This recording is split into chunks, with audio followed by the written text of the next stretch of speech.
Yeah, hapa sasa ndo unatoka kwenye gari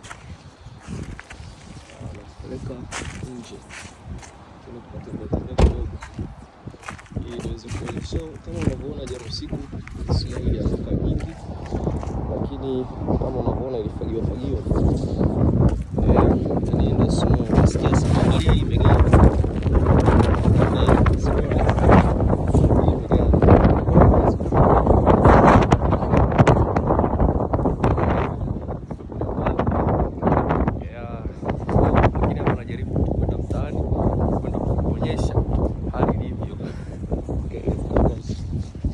So hapa ni mtaani kama unavyoona, hali imechill sana, kumetulia na hamna purukushani nyingi.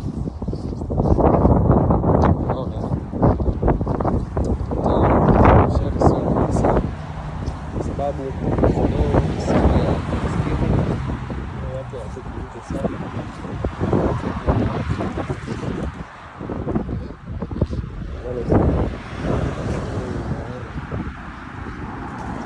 nimeona kwamba niweze kushare maisha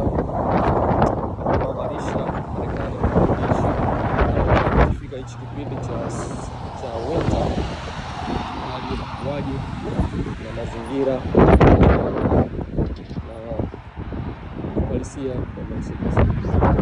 Kwanza kitu cha kufunza au cha kueleza watu wote ambao wanaishi Marekani, ikifika hichi kipindi, kila mtu inabidi kwanza uhakikishe unaandaa mazingira ya kuweza kupitisha kwenye winter, kwa sababu mara nyingi sana winter kuna mambo mengi sana yanatokea kuhusiana na changamoto za usafiri.